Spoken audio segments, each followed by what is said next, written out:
Она так и говорит, что я отрицаю там психологов, психотерапию. То есть девушка позиционирует себя так, как будто бы она приз, который нужно добиться, который нужно вот так вот как-то вот к нему прийти, к ней прийти, ее заслужить, ее, в общем-то, к себе как-то расположить.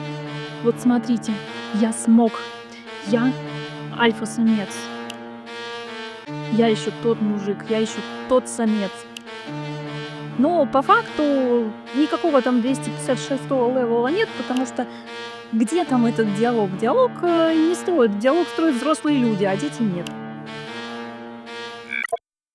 Добрый день, меня зовут Виктория Косик, я сертифицированный гештальт-психолог, магистр психологии, и вообще я специализируюсь на теме отношений, и также сейчас веду мои терапевтические группы на эту тему.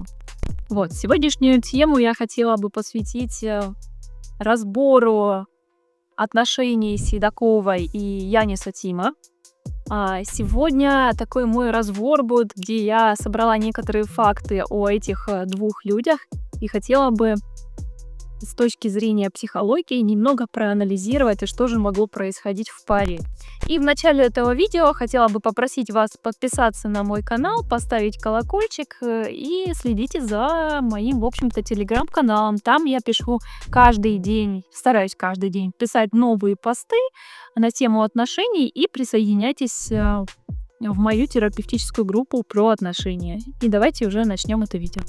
И в самом начале этого видео я хотела бы сказать про то, что это все мои догадки, потому что ни Аня, ни Янис, они не ходили ко мне на индивидуальную или парную терапию или групповую. Следовательно, все факты, которые я могу здесь рассказывать, они чисто из интернета, они из каких-то массовых пабликов, видео и так далее. То есть это мои догадки, это мои мысли на тему того, что происходило между ними. Начну я сначала рассказывать про нее, что мы видим. Вообще, я до этого слушала несколько песен Ани. Мне они какие-то показались не очень известные, популярные, и, в общем, я их не сильно-то и знала. Но суть этих песен приблизительно про одно и то же. Про больную любовь, как ей сложно, как она влюблена, как она страдает и как ей оф звука.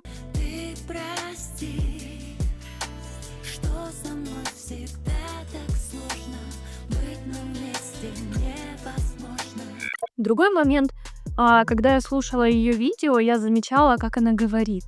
То есть послушать, как Анечка рассказывает, как она доносит свою мысль, это вот что-то такое на таком языке соблазняющем и в то же время таким вот голосочком где-то вот, ну вот да, я вот так вот сделала, то есть таким детским каким-то, таким детско-соблазняющим говором. И более того, я сравнивала несколько видео с Седоковой, когда она давала интервью какой-то девушке, я не знаю. Такой третья, самая главная точка, которая была и стала отправная, это моя новая жизнь, я ее люблю так называть, которая произошла со мной, собственно, вот пару месяцев назад.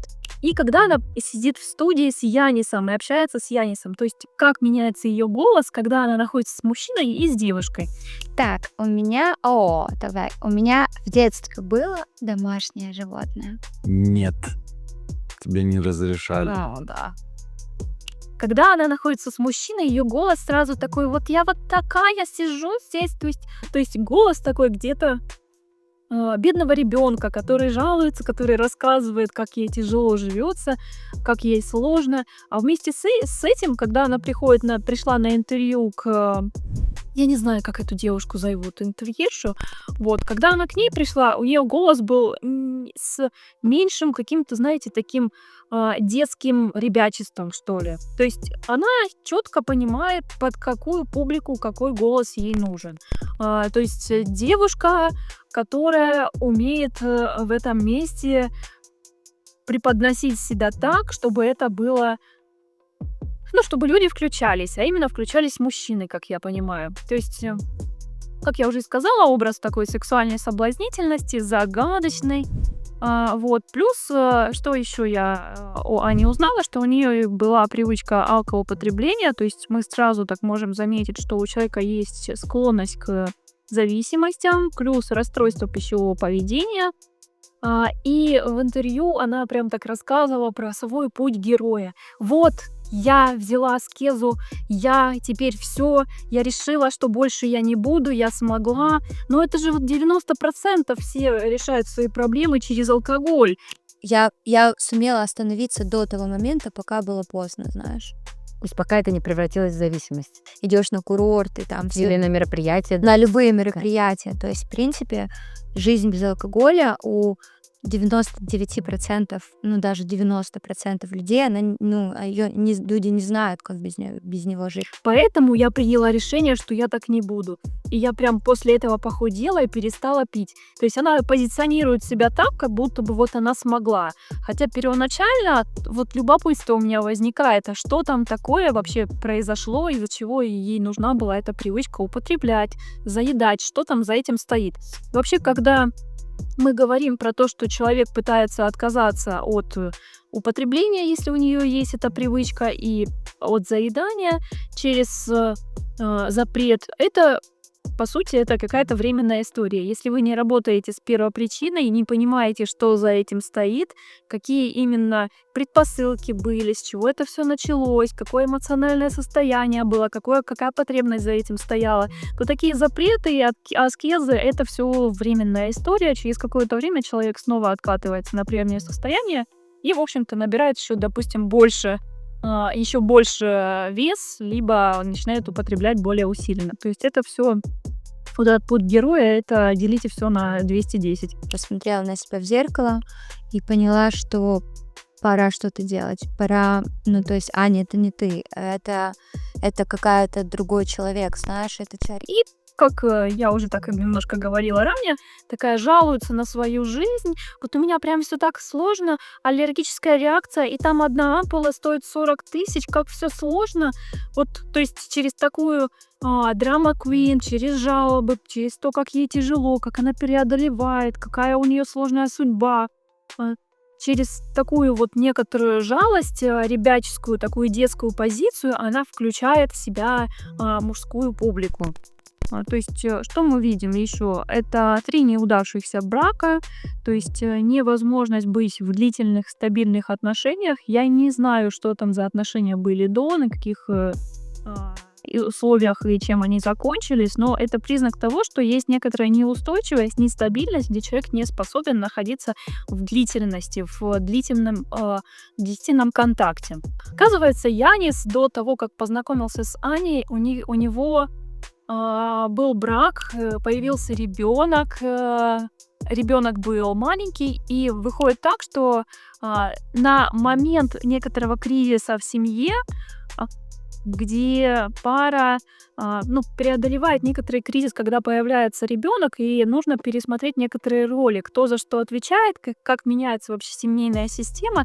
И в этом кризисе, получается, Янис встречается с Аней, а Аня такая девушка с таким соблазнительным детским голосом, которая привлекла его, и в итоге Янис предпочел, в общем-то, уйти от своей жены, с которой он был, по-моему, 5 или 6 лет, и начать отношения с Аней. То есть с самого начала эти отношения начинались с того, что Ане удалось сделать так, как она хотела, чтобы мужчина меня выбрал. То есть ее цель — увести мужчину у девушки, некоторая такая месть, направленная на женщину, где «выбери меня», где мужчина выбирает ее, и она, так присваивает некоторую такую, что да, я стою того, да, меня выбрали. То есть это проигрывание эдипового комплекса повторно. Но если это девушка, то это комплекс Электры. Вот вы поняли суть про то, что «выбери меня, папочка». И также я смотрела интервью, кстати, где она сидела с Янисом Тимом и задавала ему вопросы про себя. Таким голосом, прям, что ты на выдохе такое, прям и детский. И задавала вопрос: а ты знаешь, каким спортом я занималась? Каким спортом я занималась в детстве? Вот я тебе говорила. Кстати, я тебе говорила. И весь фокус был построен на том, что, и у меня снова же гипотеза есть про то, что все отношения строились вокруг Ани, а Аня была такой звездочкой, где мужчина, на данный тот этап был, Янис должен был крутиться вокруг нее, окружать ее заботой, любовью, спонсировать, приглашать, то есть постоянно как-то спасать, выручать. То есть, заметьте, здесь не про позицию на равных, про то, что вот там мы вместе, давай идти к диалогу, давай выстраивать диалог, а вот про вот такое подстраивание, что я такая бедная, мне так тяжело, но в то же время я звезда, я здесь самая важная, и все должно крутиться вокруг меня. То есть она задавала ему вопросы, там вообще не было никаких вопросов про него, чтобы она рассказала вообще что-то про него. Вот, то есть все интервью было построено на том, какая она молодец, какая она звезда, как у нее вообще все получается, и как она его, по сути, допрашивает про какие-то факты из ее жизни. Ну и в то же время, вот давайте так представим, если вот вы мужчина Ани Седоковой, как бы вы себя чувствовали? Это точно та девушка, с которой, если вы выйдете в какое-то общее мероприятие, она придет на каблуках, у меня сразу такое представление, она придет на каблуках, она придет с открытым декольте 5-го размера, не знаю, какого, 4-го или 5-го у нее размера. То есть это та девушка, которая будет привлекать внимание. И я, как мужчина, рядом с такой девушкой буду себя чувствовать вот таким вот королем. Вот я такой, я смог, Ну, то есть это бы давало мне, как мужчине, некоторую привилегию, некоторую, ну, такую, знаете, вот посмотрите, как я могу. То есть некоторое подчеркивание, что я смог. Вот даже такая девушка со мной находится. Вот смотрите, я смог. Я альфа-самец. Я еще тот мужик, я еще тот самец. То есть девушка позиционирует себя так, как будто бы она приз, который нужно добиться, который нужно вот так вот как-то вот к ней прийти, ее заслужить, и ее, в общем-то, к себе как-то расположить. Также я интересовалась, из-за чего же она ушла. Я так поняла, что у Яниса были некоторые финансовые сложности, и он даже в последний день своей жизни, он снял какой-то гадюшный, просто несуразный отельчик, где он прожил 3 дня, в Москву приехал, чтобы поздравить Аню с днем рождения. До этого они поругались. Она сказала, что она не хочет быть с ним. У них хоть и постоянно были эмоциональные качели, то они расходятся, то они сходятся. Вот. И тут он приезжает, у него даже денег, получается, не было снять хороший отель и приехать пожить там.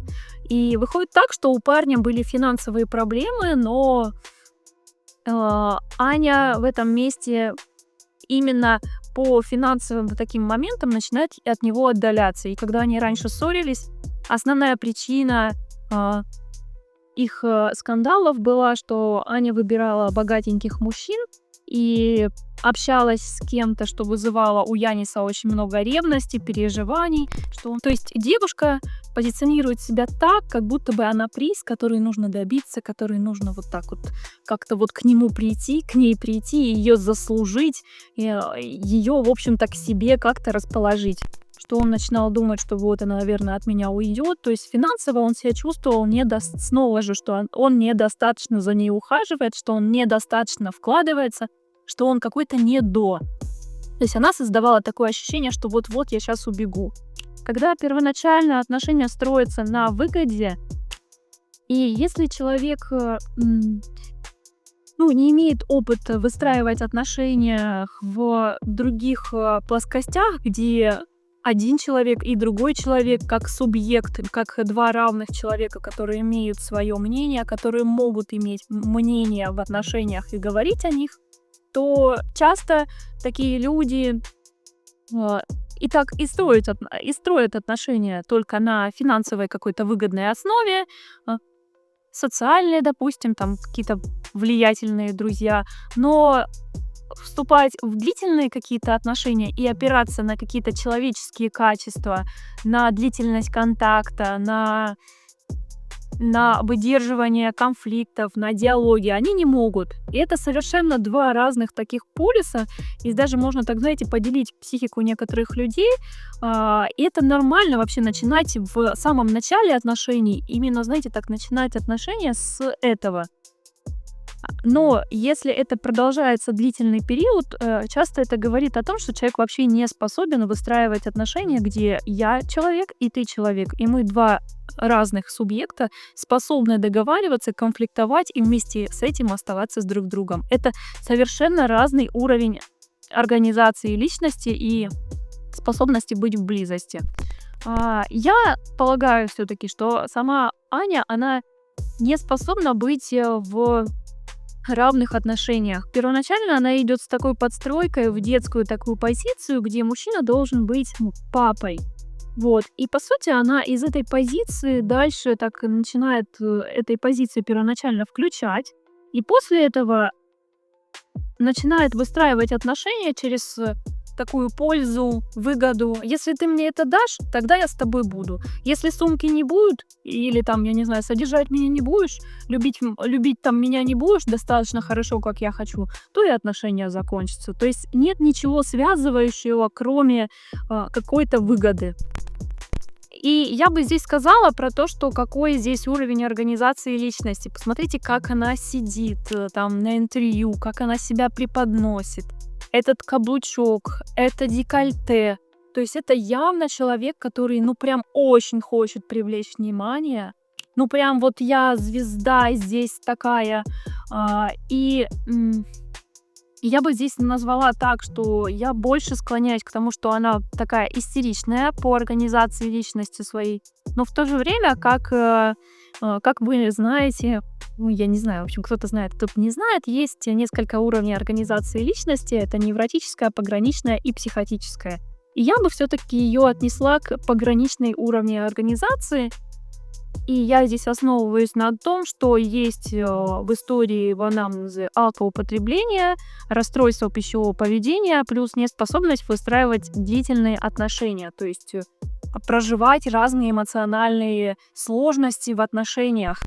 И более того, у меня есть мысль такая, что у них отношения построены были, но на постоянном обвинении. И такое постоянное недовысказывание, что она хочет в отношениях, но через такой обвинительный тон. Да ты виноват, да ты должна.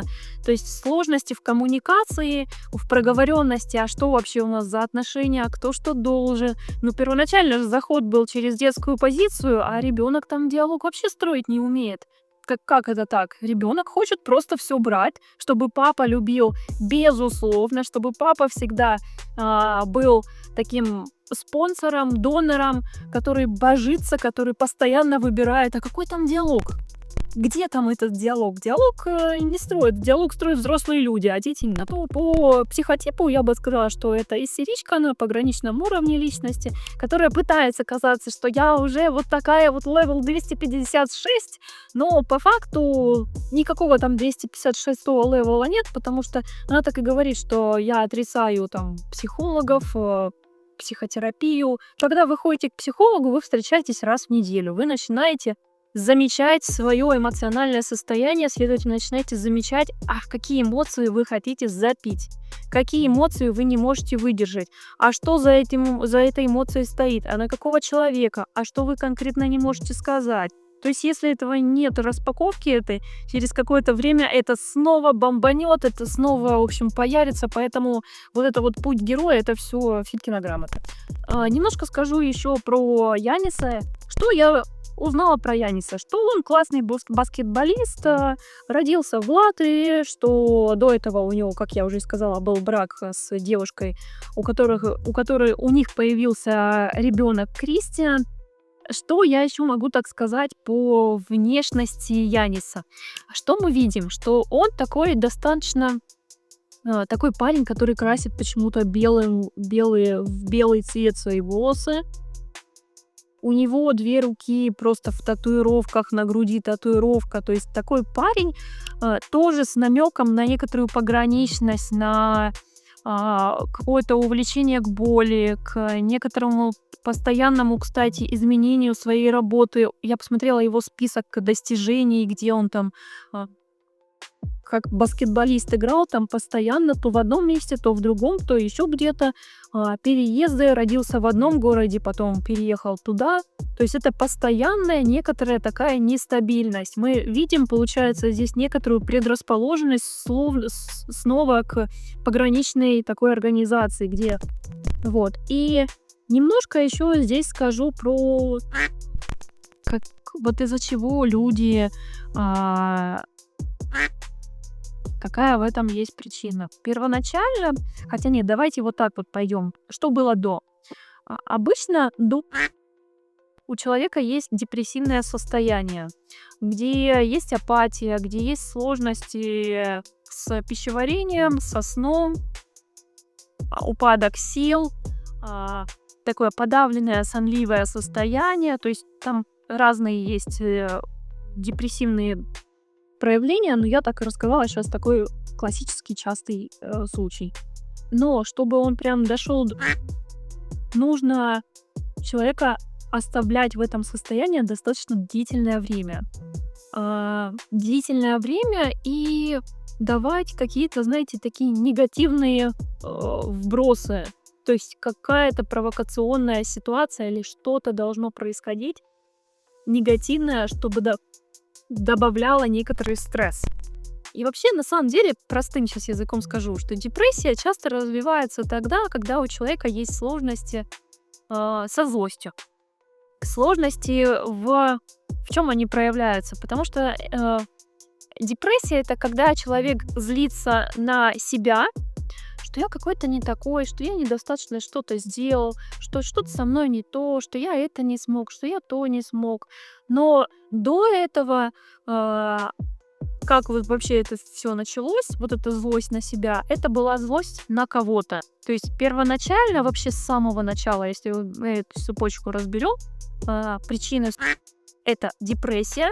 До депрессии была злость на себя, злость, направленная на себя, то есть это ретрофлексивная такая злость.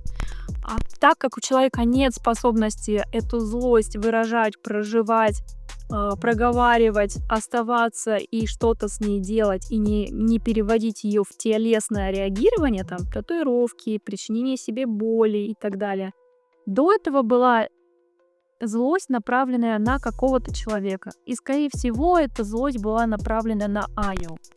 Так как у них кризис в отношениях был уже не первый год, я подозреваю, что там много злости было направлено на то, что Аня такая, что любит выгоду, она ценит состоятельных мужчин, которые постоянно ее добиваются, постоянно что-то там придумывают, ее развлекают, делают ей возможные способы как-то ее завлечь, привлечь, удивить и так далее. А у Яниса тут получаются некоторые сложности финансовые, а это никак не лезет в выгодные желания Ани Седоковой. Вообще у нас в обществе есть такая штука, что когда кто-то скажет, что я в депрессии, часто это людьми воспринимается, ой, как ерунда. То есть недостаточно уж так и какая-то там серьезная причина, чтобы там, допустим, не идти на работу. Хотя на самом деле вот мы по этому примеру можем заметить, к чему это может привести. Плюс давайте посмотрим на фон такого мирового, в общем-то, окружения, что сейчас происходит. То есть разные военные действия, это такие агрессивные поведения, направленные на кого-либо, где будет очень много, во-первых, чувства страха и много чувства злости. Непонятно, кстати, куда эту злость вообще размещать. Следовательно, это все подавляется, и это уходит в депрессию, потому что оно никак, эта злость не может никак проиграться, прожить. И человек не может пойти в диалог. Это мы смотрим просто на мировую политическую такую вот обстановку. Вот. То есть невозможность договориться, пойти в диалог и к чему-либо прийти. То есть кроме того, что есть фон отношений Яниса и Ани, еще мы так смотрим на фон вообще некоторый такой мировой. Вот, просто это затягивает. Он, знаете, он как будто бы как лягушка варится в кипятке. Он уже не замечает, что его состояние депрессивное. И мозг просто в этот момент выключен. То есть человек не отдает себе отчет, что вообще он делает. Он находится в некотором, таком невменяемом состоянии. Вот. И если окружение порой, знаете, если само окружение не говорит, что, блин, давай уже что-то с этим делать, человек даже может этого не заметить, что вообще-то у него депрессия, вообще-то у меня депрессия. Вот, поэтому будьте внимательны, обращайтесь за психотерапией, не откладывайте, пытайтесь все-таки прояснять отношения. Поэтому в этом видео я постаралась рассказать про ценность вообще диалога и про то, что к чему может привести вот такая вот суицидальная уже отыгранность в отношениях, когда есть неспособность идти в диалог, когда есть неспособность замечать свои эмоциональные состояния, когда есть привычка постоянно сбегать, постоянно быть не в стабильных отношениях. И, в общем-то, из-за этого мы приходим к тому, к чему мы пришли. Вот.